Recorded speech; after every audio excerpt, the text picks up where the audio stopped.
Hello, you wonderful people, and welcome to another episode of Crime Centric. This being a show where I talk about crime dramas that I watch. For today's episode, I'm going to talk about the latest episode of Animal Kingdom. A lot of really interesting things went down in this episode, so let's break it down.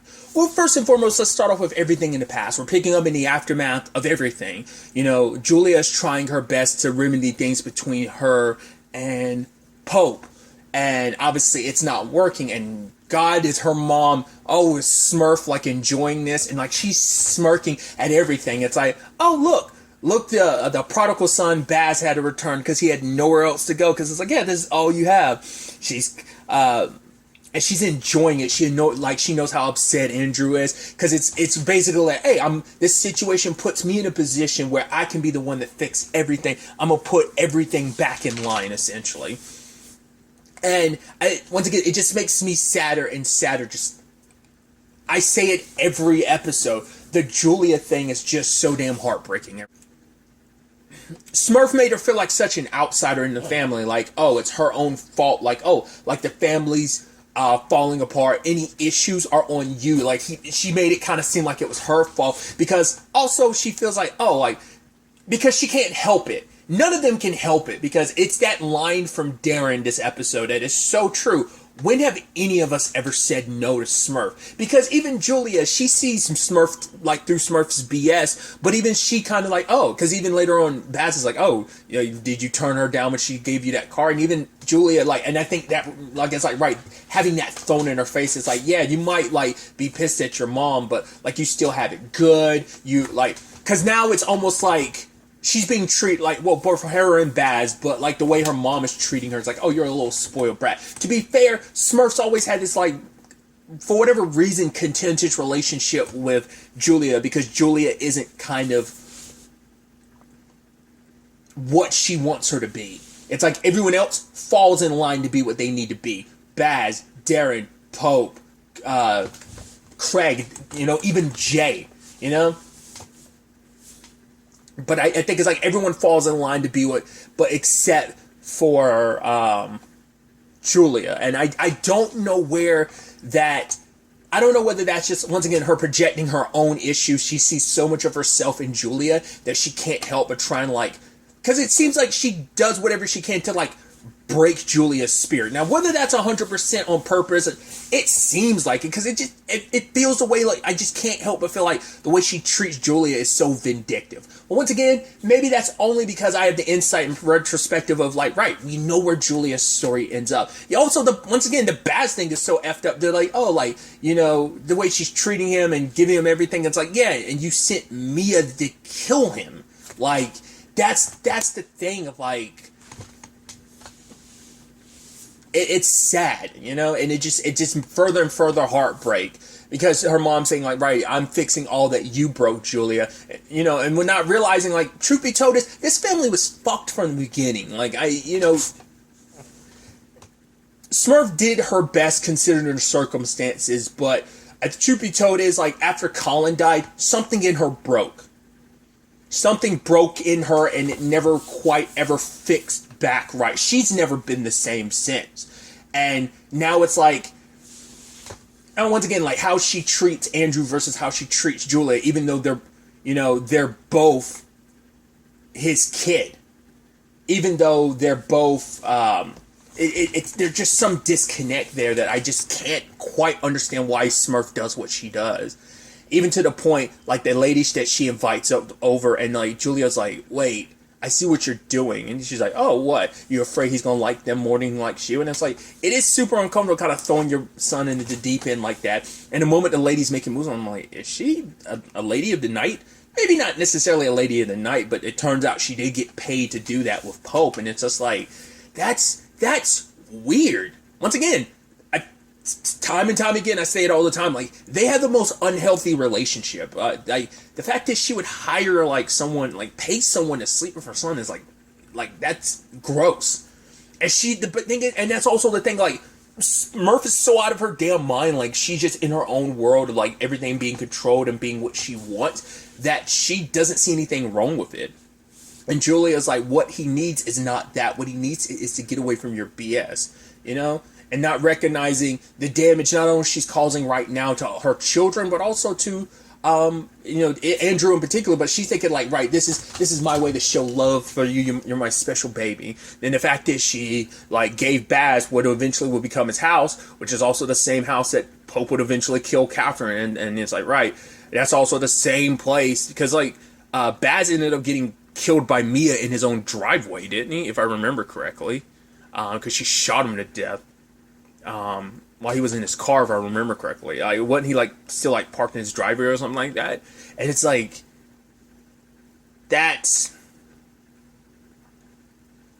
I don't know, man. It's just sad to see that, and you just see Julia look at them like Smurf clinging to her brother like that, and it just like, I think it just pisses her off and makes her sick, and it's just like, it's only just a matter of time before the other shoe drops in that, and just before she starts getting high, and eventually before she gets addicted, and it's just like, it's too much, and it's heartbreaking, for things to kind of be the way they are. And basically she wants them to put all the teenage drama aside, and it's like, once again, have everyone fall in line to be what she wants them to be. And that's even the point that Julia was making, is like, that like, oh, she's not going to stop until she gets exactly what she wants, until everyone does exactly what she wants. She's basically going to break everyone until they bend to her will. The fact is that she sees people like that she sees her own so-called children like that, there's levels of trauma associated with that is just like, right, no wonder all your kids ended up fucked up the way they did. And obviously that ties into present day, where like Pope like shuts down. Like, obviously, like, he ended up leaving, and Darren and Jay have to find him after like dealing with that realization, because like, right, we got to find out what this cop knows. Never crossed my mind, but it makes sense where he'd end up being. He's at Craig's place. I was like, why is he here? Oh, right, used to be Baz's place. I'd actually forgotten this is where he had killed Catherine. And kind of talking about that, and obviously he doesn't know much about Detective Thompson. Obviously he just knows that she's not from Oceanside, and they're trying to get him a lawyer. Obviously they're trying to contact Craig. Craig is dealing with his own, like, I mean, truth be told, they're all dealing with their own thing, and this is going to be the linchpin that does so much. Like, the Cody family might not survive this. I had kind of thrown it out there, like, this might be the situation where they all do go their separate ways. The Codys may never be the same. They may never be able to recover from all of this. Because also, none of them are really blaming Pope, because once again, that line from Darren, when have any of us ever said no to Smurf? Like, Smurf got her hooks in all of us. It's like, right, like, ultimately they ended up talking about it. It's like, was Catherine even a CI? And Pope is like, I don't think she was. Because she just assumed, I think she assumed Catherine, because I actually don't remember. Like, I think Catherine was being set up to be a CI, but I don't think she actually ever went through it. I don't think she had a chance to before she died, right?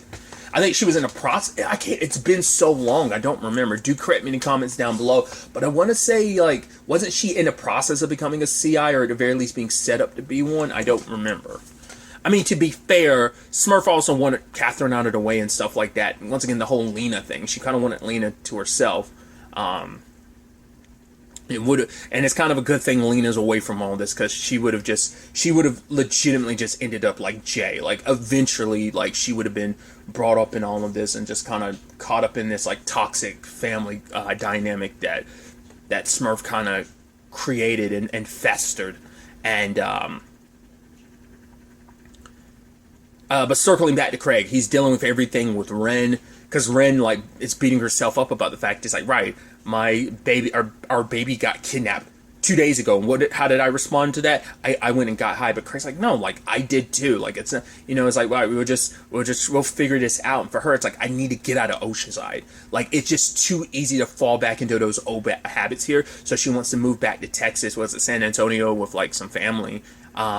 But it's also like she's asking Craig to move with her too. But for Craig, it's like, Oceanside is all he's ever really known. Like, this is his home. It's been his home since he was a kid. Like, the house they live, Smurf's house is like, that's the house he grew up in. His only family in the world. His brothers, his nephew, like, they're all here. So to kind of walk away from that, but now he might be more inclined to. Now no one's like, right, he can't go back to that house now knowing that Pope killed Kat there. So it's like, yeah, like that place is always going to be forever stained now. It's like, holy shit, like all that time I spent in that house never knowing the truth of, like, I slept in the damn bed. Like, that's going to screw up him a lot. Jay's dealing with everything with Penny, her sister overdosing. I'd actually forgot to talk about it last episode, but Jay looked into Noah, her husband, and it turns out that he was coming home. She says at the very least he's going to be home for a year, and Noah's not going to want her sister Cindy here. So it's like she's caught between a rock and a hard place, because it's like, right, Noah's going to be home, but also like she wants to be there for her sister, because like it's like, right, like I have to take care of her, I have to be there for her. It's like she's my sister, but Jay's like, yeah, but she's not your responsibility. And he knows, as it's like, right, as someone who grew up with an addict, it's like he knows that his mom flatlined like multiple times. Like she was actually dead for like 2 minutes before they resuscitated her. And and even Penny's like, right, your mom died though. And it's like, yeah, because it's like now having that image in her head, she can't help but think that's what her sister's going to end up. And even later on, she says like, yeah, my sister actually was pissed at me for ruining her high. It's not even like, oh, thanks for like saving my life, finding me passed out on the floor and happening. It's like, no, like, but once again, she's an addict and she doesn't want help. And it's like, then you start into that territory. Can you really help someone who doesn't want to get help? And I used to be like, yeah, you can't help people who don't want to be helped. Like you can't really push that on people. But then I'm also like, yeah, but do you just give up on people? It's such a I don't know. There's such a up to what point do you give up? At what point do you keep going? And I think it's so complex that there's no easy solution to that. And now she's like I said, she's in a rock and a hard place. Once again, he's trying to be there for her because he cares about her, and also this is a personal subject for him. I mean, God, he came home to he found his mom. Like, I don't remember if like he came home to find his mom OD'd or whether like she OD'd while he was in the house. Like, he grew up around that. That's just the life he knew. And I think all this stuff probably with Smurf probably brings all that up too, of like, yeah, my grandma came in, swooped in, and brought me into the fold, but I mean, she wasn't really there for my mom in the end. So once again, and that's the suckiest thing of ever. All like, you see all this stuff with the past. I brought it up. I leaned into it even last episode. Like, you see all this stuff with the past, and Smurf's not here to deal with the consequences. I'm curious, in the end, are they going to make it so that Smurf ends up taking the fall for all of this? Is it just going to be like, could they twist it to be like, no, Pope is taking the fall for something Smurf did? To be fair, there's a lot against Pope. Like, Thompson ends up getting Taylor to fight. Like, she uses Taylor's assault as a way to get Pope arrested because she wants to talk to him. And it's like, you need, like, the cops have to arrest him to get him to confess and stuff like that because they need something concrete. And at this point, she doesn't have any hard evidence against Pope. So, and we find out a little bit about her circumstances from the lawyer that Jay ended up hiring. It turns out she's kind of been in a rocky situation because she got her CI killed last year. We don't know what those circumstances are. And maybe, once again, I think something, like, my thought was, like, the fact that she goes so hard in the paint with this Catherine thing, it must be because, like, maybe, like, Catherine's circumstances remind her so much of, like, the CI that she lost, like, or she's at least projecting the CI that she lost, and she's trying to get justice for. But that's also the thing, like, I mean, I guess it's like, right, you don't have to be some like, oh, I'm trying to get justice for the victim, I'm just trying to take down a bad guy. Like, I don't, it feels like her motives aren't just like altruistic, like, oh, I'm going to take down a bad guy. It's like, no, I'm going to take down Pope. Like, did Pope do something fucked up? It's like, yeah, but also it's like, once again, Smurf I say she got off easy. She was dying, and then, like, like, Jay put an end to that, but it's still a thing of, they still have to pay the consequences for Smurf's choices. She set this all in motion so long ago, once again, I said it at the beginning, I'll say it again, like, this family was fucked from the beginning. And that's the thing of, like, I thought it was also interesting, too, because, like, Jay had told Darren, it's like, right, he'll talk to him, he'll listen to you, he never listens to me, which is almost like, you're almost like the sad irony of that. I mean, not even irony, just like how that kind of comes full circle. It's like, right, at the same time he's not talking to Julia, you hard cut to, like, present day with him not, like, Jay's like, yeah, he doesn't listen to me, because I guess because he sees too much of the mistakes he made with Julia, but he's also made headway on that, like where he's also like gotten close to Jay, and because I feel like, and once again maybe that's me. I mean, I feel like Darren and Jay have gotten close. I feel like Jay and Craig aren't really that close, but I also feel like maybe Pope and Jay are, but I think, but he was like, yeah, Darren, you talk to Pope, he'll actually listen to you, and even he couldn't bring him out, but Craig kind of gave him the tough love. I guess out of anyone, he's the sibling that has always gotten the tough love himself, so him dishing it out to kind of get Pope to kind of like come to his senses and talk. So obviously the plan was just to have Pope go, like, turn himself in, because obviously they were going to like put out a warrant for his arrest for the Taylor's assault. And the problem is they could do away with the murder, but the assault, a lot of that was going to be heavy on him because he's already a convicted bank robber. So it's like things are stacked upon each other. And so turns himself in, and Thompson's there to interrogate him, and she pushes hhim to confess. It's because we never saw it on screen, but like we made a point that like, oh, she's gonna go talk to Amy. Did not realize that conversation was going to happen off screen. So obviously she talks about the fact is, oh, I went to see Lena, which we know you kind of fucked up on that. And like, there's a lot to that case that can get thrown out the way she approached a lot of this.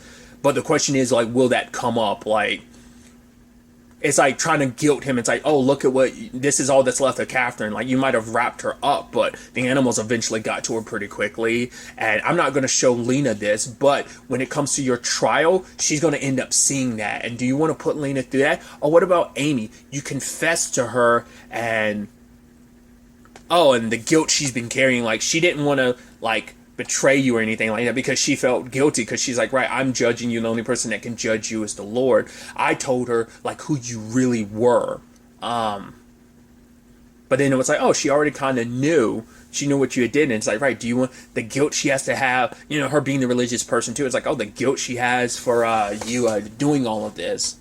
I think that's why for her, when she found out some of the good stuff he was doing, it's like, right, she tried to justify. I think in Amy's head, she was like, oh, maybe Pope's not the, she had her hesitations about it, considering how everything ended between them. But then it was like, oh, no, like he does good, that it's more good. There is good in Pope, and I know he's a good person at heart, And turns out Pope confessed. And that's the problem, like, Detective Thompson is so giddy about it. She's like so happy about it. It's like, huh. I mean, she did break into their house and everything, and it's just like, yeah.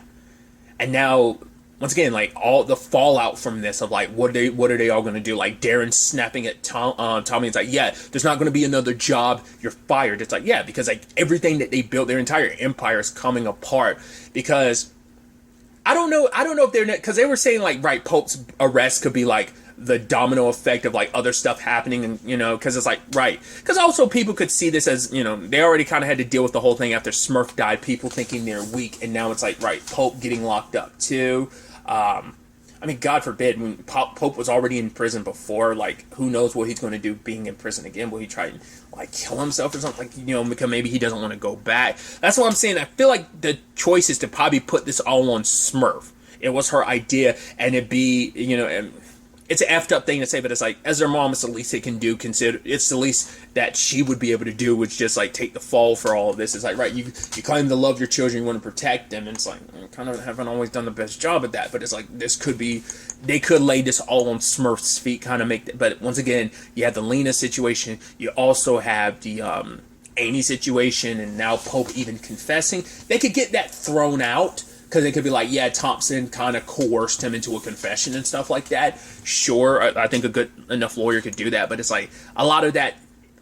But could you also throw in like how she handled this investigation? It's still like, I don't know. Because like they don't have, other than his confession, they don't have any hard evidence. And they have Amy's testimony, and like Lena knows, like, right, she remembers being in the desert. You're the last person that like she saw her mom with. Like that's all they really have. They have no concrete evidence other than like some testimonies and stuff like that.